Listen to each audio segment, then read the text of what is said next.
Hello guys, and welcome back to the channel. If you're new and you don't know what's going on, behind me we have got my 2007 plate Mini Cooper S that we are transforming into a track weapon. So what I mean by that, as some of you already know, we've already replaced the engine in the previous episodes leading up to this, and we actually started it for the first time in the last. But what we're aiming to do this year is to get this engine sort of up to scratch and ready to be driven around the track as sort of a baseline.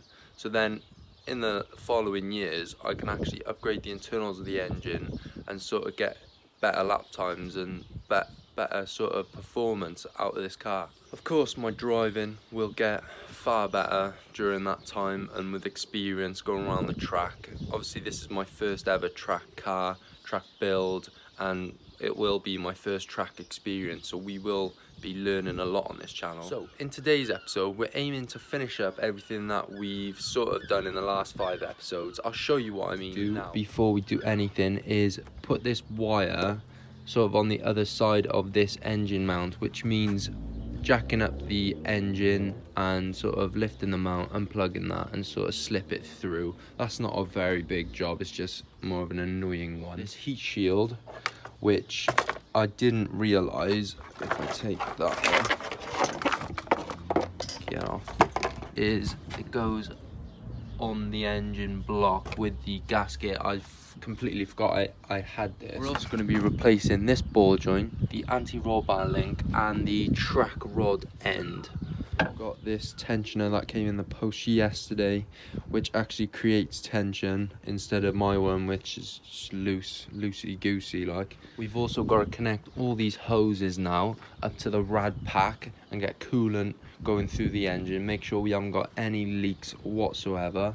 See the oil cooler gaskets, the ones that go to the engine block, I replaced the internal ones on the actual cooler, but the ones to the block I haven't replaced, unfortunately. They didn't come in time. They literally came the day after I filled the car with oil, so unfortunately we have to drop the oil. I've got the pan there.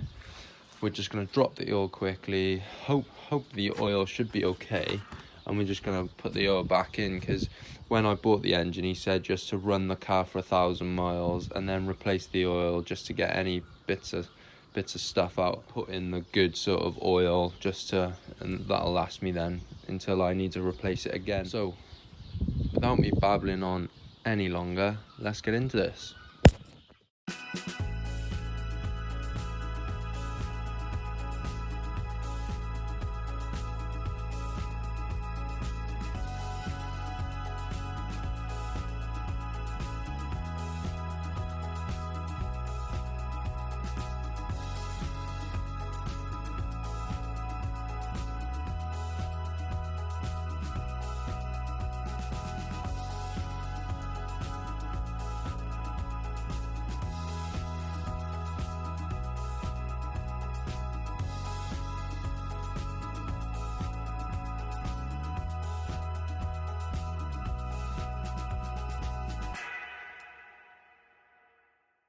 So on the bottom we've got the brand new gasket, and on the top we've got the old gasket, as you can see with the oil on it already. But that's the difference between the, hopefully that can pick up, but the thickness between the gaskets.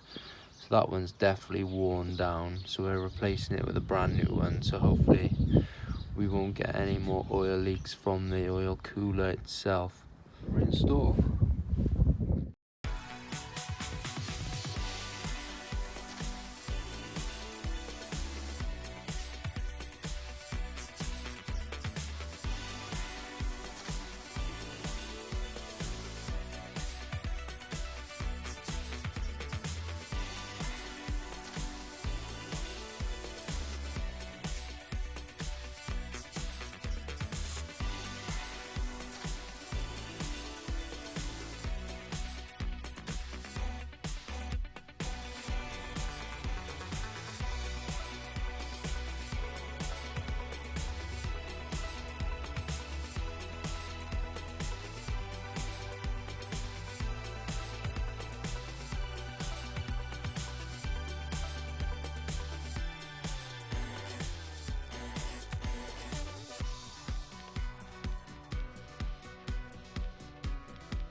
Okay, so we've got a lot done so far. We've got this heat shield on now, that's nice and secure. We've got obviously the gaskets, we've got the oil cooler housing gasket done. We've put all the lines back together now.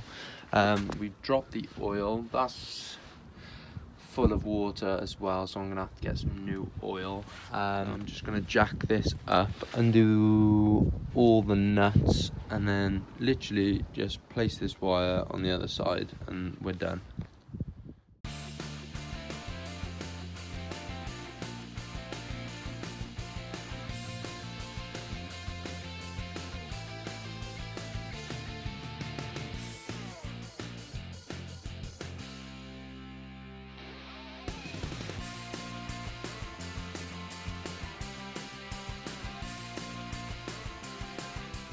So here I've got two tensioners. This is the original one I've just taken off, and as you can see, this sort of mechanism here is a bit loose.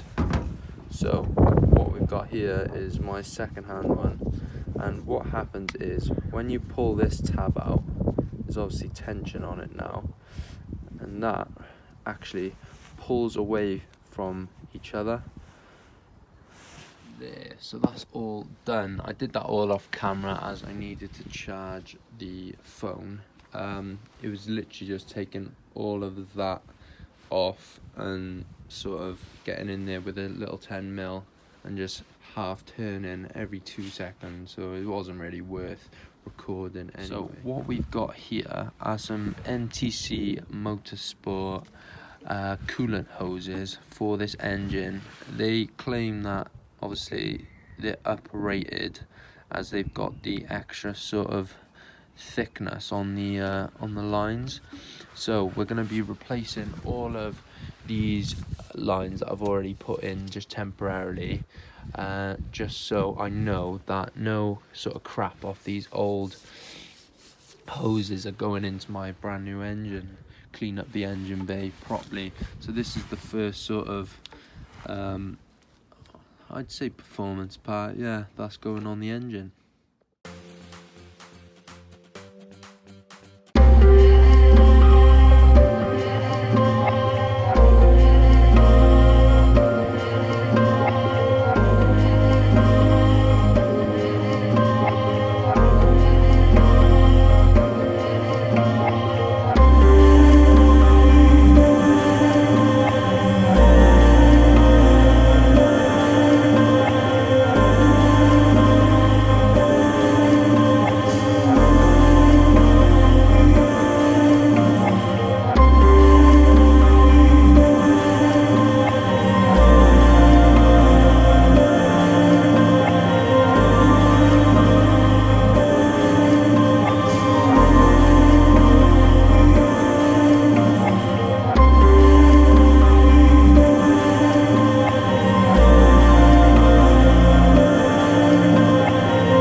So as you saw, we have successfully transferred all the parts over now. We are missing just this one sort of tab. It looks similar to that, so I'm gonna have to either go through my old boxes of sort of parts that I've kept from the last mini build and see if I've got one upstairs. But saying what we're going to do now is move on to replacing these ball joints. So what I wanted to do, as we are going to be taking it around the track this year, I want to just replace these parts. The bushes on the anti-roll bar links are gone, so that's the one we did really need to replace, but I want to just replace these parts so they look all fresh, ready for the MOT as well. It's just a bit of preventative maintenance whilst I'm here. It doesn't look great, and I'm going to just clear out the grease in that hub there. So that's what we're doing now, and we're just going to do it on both sides. So let's get on with this.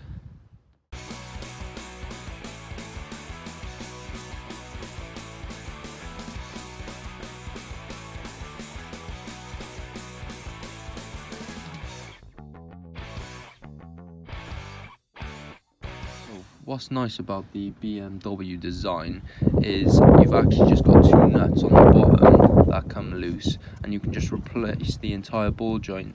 I had the Hyundai i10 for a bit, and I had to do the ball joint, and I had to actually remove the entire wishbone, take it to a garage and get the ball joint actually hydraulic pressed out. So this is a really nice design from BMW.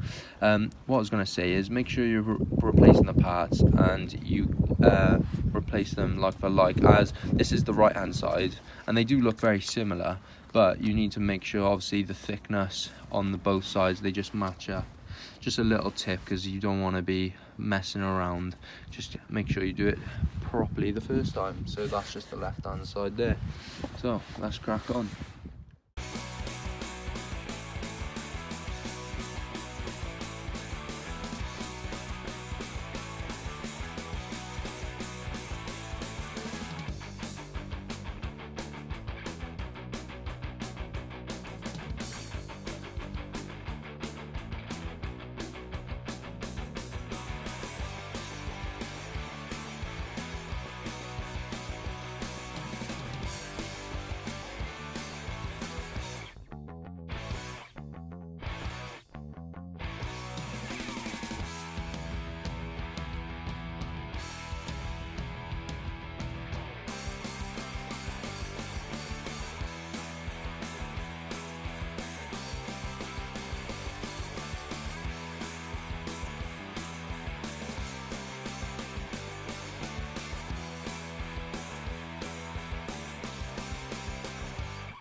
So, ladies and gentlemen, we've just taken the track rod end, and this actually controls your tracking. So, what I did was, it was originally in this position, and you obviously loosen it off. That's 1 turn, that's 2 turn, and that's 3 turn, and so on. So what I'm going to do when I'm replacing the part is put it up 29, obviously, threads or 29 turns, and it should, well, whatever the last tracking was on, it should be around that. But we will go to a tyre shop and get the tyres and the tracking done when we've got the MOT. But that's just a little tip. Obviously you can see the dirty threads at the top there, where obviously the dirt's been hitting it, and that's where it stops. I'm going to clean off all these threads now, but that's what you need to sort of do if you are replacing these parts, just so you can get yourself to a tyre shop replaced. Now it should go a bit easier and quicker on the next side, as I know what I'm doing now. So I stopped the other day as this bolt is whooping my ass. Not only my ass, but my 950 Newton meters torque D-Watt torque wrench. I know that's not the breakaway power, but it's a powerful bit of kit, and this bolt is not coming free. So I've got a solution. Oh yeah, that's the solution, boys.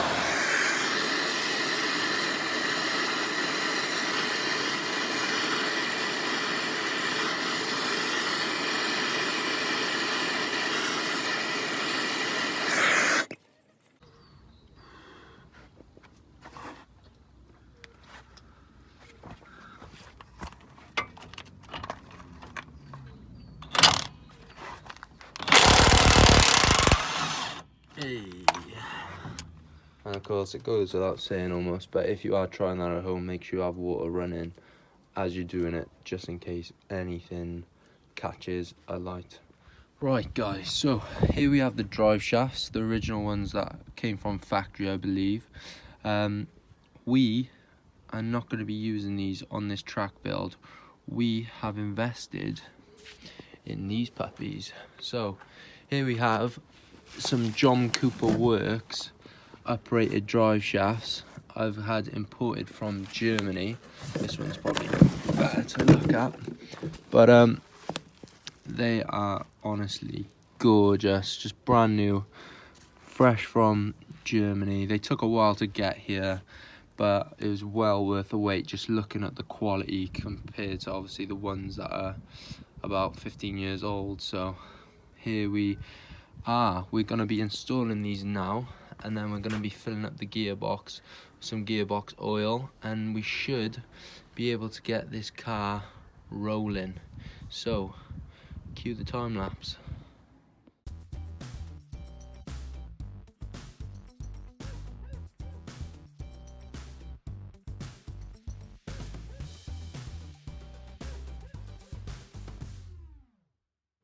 So, ladies and gentlemen, if you are replacing your R56 Cooper S right-hand drive shaft, make sure you take out the bolt that secures this little vacuum box, as you need that sort of wiggle room to get this drive shaft bracket through, and remove that engine mount there, as you will need the room to sort of get the drive shaft lined up and that bracket as well. You're doing two things at once, so you'll understand if you are doing it yourself, but that did take me about an hour to sort of get in.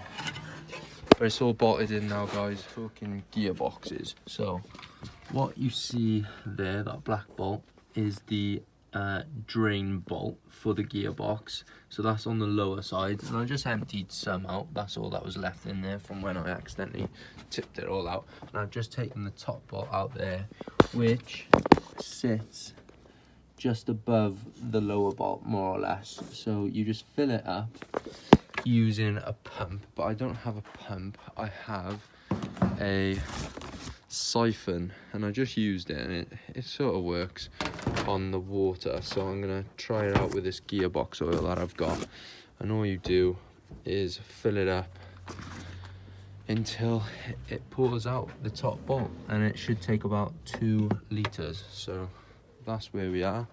I'm gonna do that now.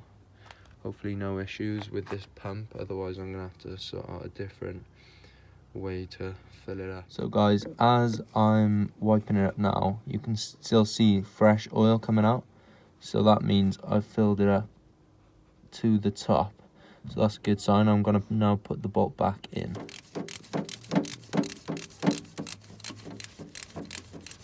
So in today's episode of Brandon Being an Idiot, I have got gearbox oil on the floor once again, as I didn't secure the drive shaft correctly into the gearbox. So I have installed it, and you basically have to get this pin, this, I don't know what to call it, a retainer clip to sit in obviously the gearbox, and I felt it, there was play in it, but it wasn't coming back out. But it has sealed correctly now, and I'll put on camera the video of where it wasn't sat in correctly and where it was sat in correctly as of now. So I'm gonna have to get some more gearbox fluid, as I'm not sure how much actually dropped onto the floor. And like I said, this is what I'm here to do. I'm learning. I have never installed a drive shaft before. This has taken much longer than it would someone that knows what they're doing. All it needed was just a bit of love to just get it all through all the way in, and make sure the splines line up. But we keep moving forward, boys. They are definitely installed now. I'm happy with how they sit in the gearbox. I just got to fill the gearbox back up. Hopefully I've got enough fluid left. It didn't take all of my fluid, so we'll see if we can get it filled back up. And yeah. So as you can see, the gearbox fluid is coming out there, which means the gearbox is full. So we're gonna put the bolt back in now, and we'll get cracking.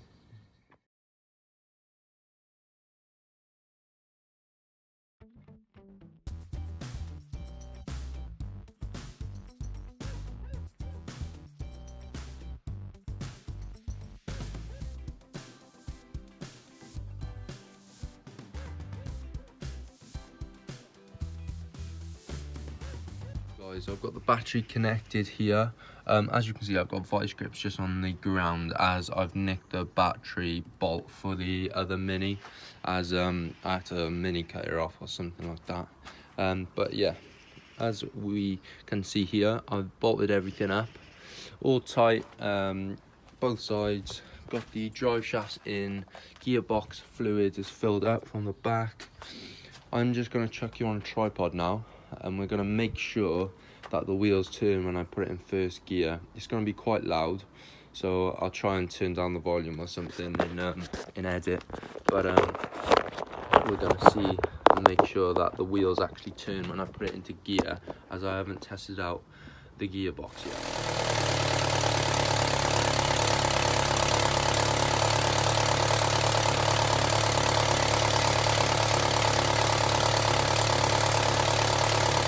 Right guys, in what feels like a massive achievement, I have finally got those wheels turning, the drive shafts turning, I've got pistons firing. I am a happy man. I'm going to be ending out this episode.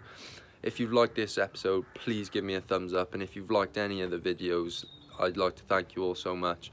In the next episode, we're going to be getting this thing ready for MOT, and obviously that includes rad pack, getting all the front end back together, making sure the engine's sound and making sure everything works correctly, making sure the brake fluid, everything is sound, ready for that MOT, because I want to fly through it and get this thing ready for the track.